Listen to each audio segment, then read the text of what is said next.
반갑습니다. 구멍가게 이야기입니다. 아직까지 코로나가 기승을 부리네요. 정말 다들 건강 조심하시고 위기를 빨리 극복해야지 우리 자영업자들이 일어서지 않을까 해서 걱정도 앞서지만 대한민국 국민이 저력이 있습니다. 저력이 있기 때문에 충분히 이 상황을 극복할 수 있다고 생각하니까 전부 힘내서 잘 견뎌. 제가 저번에 민니족 때문에 그만두고 싶었다 그랬잖아요. 그 후로 일을 견디고 지금까지 계속 이 일을 하면서 지금 상당히 만족하고 있는 상황까지 왔나 해서 계속 이어서 말씀 한번 드려볼게요. 그때 당시 제가 실력이 상당히 안 늘고 매일 멍 때리고 있으니까 저를 처음에 불러준 사장님이 상당히 희망을 많이 했어요. 제가 이제 할 수 있는 게 아무것도 없으니까 시켜도 잘 못하고 봉투에 고기 담아주는 것도 어설프고 청소도 어설프고 모든 게 어설픈 거예요. 그 사장님이 봤을 때 제가 마음에 상당히 안 들었겠죠. 그러다가 며칠 지나고 나서 그러더라고요. 그럼 멘트를 한번 배워보라고. 멘트는 자신 있었습니다. 오락실을 할 때 멘트를 해야 되거든요. 마이크를 많이 잡아봤기 때문에 이것만은 자신 있다. 제가 이렇게 딱 생각을 하고 있었습니다. 멘트를 하면은 돈을 더 주겠대요. 월급 그때 당시 10만 원을 더 주겠대요. 제가 100인가에 시작했거든요. 월급이 100만 원을 받았었는데 10만 원을 더 준다니까 어우, 제 입장에서는 상당히 큰 돈이죠. 그때 당시에 100에서 10%를 더 주는 거니까 한다고 멘트를 하는데 이게 또 오락실 멘트랑 정육 멘트랑 완전 틀리더라고. 다른 사람들이 봤을 때는 손님들이라든가 저를 가르쳐주는 사장 입장에서 너무 어설픈 거예요. 지금 제가 생각해도 어설프고 안 되는 이유가 도대체 가격을 모르잖아요. 가격에 대한 개념이 없고 그 부위에 대한 이해가 없고 이 멘트가 생각보다 힘듭니다. 처음에 그게 한 달 정도 했는데 그냥 국어책 읽는 거예요. 그러고 나서 제가 욕을 먹었어요. 또 왜? 너무 못하니까. 아니 자신 있다면 왜 이렇게 못하냐고 욕을 먹었습니다. 그나마 그것도 제가 잘한다고 생각했는데 이거는 할 수 있겠다 생각했는데 자존감이 뚝뚝 떨어지는 거예요. 더 멍 때리게 되더라고. 나중에 멘트도 안 하게 되고. 그러니까 이제 어느 날 사장이 부르더라고요. 특단의 조치를 내리더라고.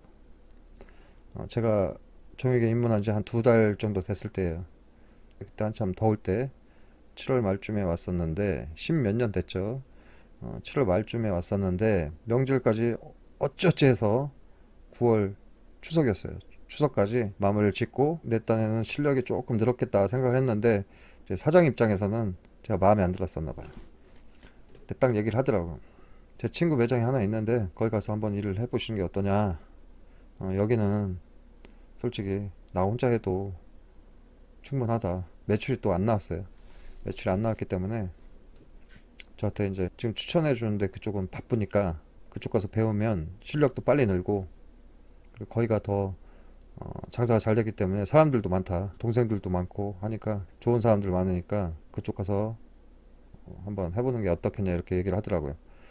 제가 일했던 마트에서는 직원도 별로 없었어요. 장사가 거의 안 되는 매장이었었고 평수가 400평인데 하루 매출이 한 600 정도밖에 안 나왔어요. 6, 700?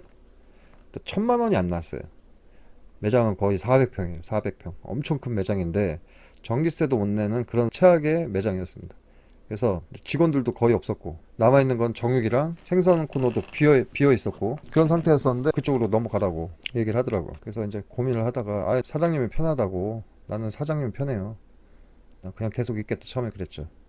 왜냐면 제 입장에서는 딴 데로 가는 게 되게 싫더라고요. 가서 적응을 해야 되고 또 아는 사람도 없고 하기가 싫더라고요. 근데 끈질기게 설득을 하더라고요. 거기 가면 또 실력이 많이 는다, 빨리 는다. 그렇게 얘기를 하더라고요. 생각을 다시 한번 해보라. 이렇게 얘기하더라고요.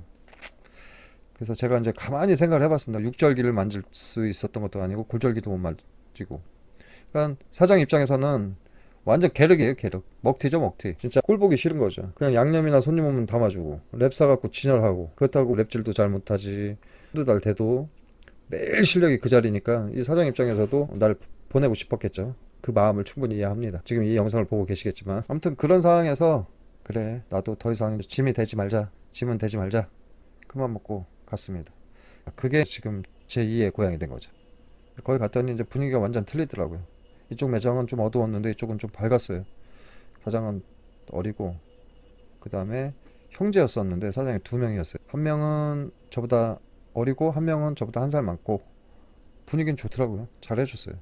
근데 거기 가니까 이제 일이 빡세지기 시작한 거예요. 이쪽에 있을 때는 그래도 손님이 없다 보니까 하는 일이 거의 없었거든요. 근데 이쪽으로 넘어가서 첫날 딱 갔는데 돼지 작업을 하더라. 돼지 작업.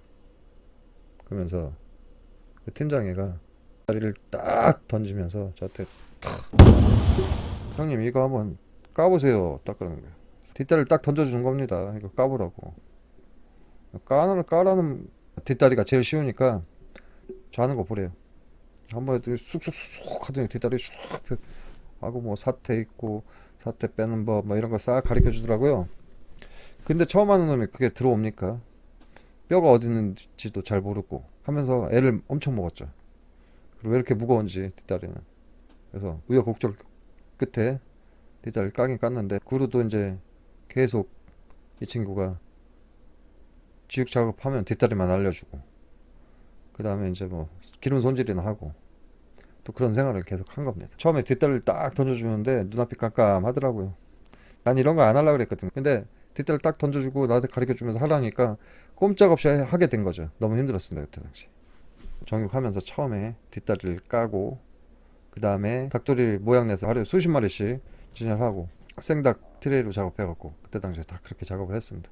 토종닭 작업하고 오리 배우고 뭐 이런 식으로 순서껏 이렇게 배웠죠. 그러면서 그거 하면서도 닭을 치면서도 항상 아휴 내가 이걸 왜 하고 있나 이런 생각하고 또 파채 또 왜 이렇게 많고 눈 매운지. 그리고 그때 당시 파채가 그분들이 파채를 갖고 와서 뿌리가 얇아요. 뿌리가 얇은 파가 대파가 이렇게 커야 되는데 거의 뭐 쪽파 비슷한 쪽파보단 좀 크고 대파보단 작고 이런 중간 거를 사돈네가 그걸 하는데 그거를 잔뜩 갖고 옵니다. 이만큼. 이만큼 갖고 오면 그거 손질하는데 몇 시간 걸려요. 왜냐면은 그걸 버리지를 못하는 거예요. 받은 성의가 있어. 그 사장들 입장에서는 멀리서 갖고 와서 팔으라고 갖다 준 건데 이거를 버리기가 좀 그렇잖아요. 그러니까 이거를 다 일일이 작업을 하는데 제가 그걸 했습니다. 하면서 진짜 오만 가지 생각 나더라고요. 너무 작아갖고 일일이 하나씩 벗겨야 되고 양이 이만큼 되니까 결론 손질해서 나면 요만큼밖에 안 돼요. 하루 정도 쓸 것밖에 안 돼. 이만큼인 게 이 정도 있던 게 요만큼 팍 줄어요. 그러니까 제 입장에서는 아우 진짜 짜증나네. 그만둬야지 이런 생각 매일 했었습니다. 아무튼 그런 에피소드가 있었어요. 일이라는 게 옛날에는 옛날 얘기하면 좀 꼰대 같지만 이렇게 저 같은 경우는 좀 빡세게 배웠다 그런 게 좀 있었습니다. 지금이야 어디 가도 그렇게 막 힘든 일을 안 시키거든요. 처음에 가면. 근데 저 같은 경우는 속성으로 좀 가르쳐 주려고 했는데 제가 몸이 안 따라서 못한 그런 케이스입니다. 다음 편에는 제가 3편으로 해서 또 있었던 얘기 한번 썰 한번 풀어볼게요. 네, 감사합니다.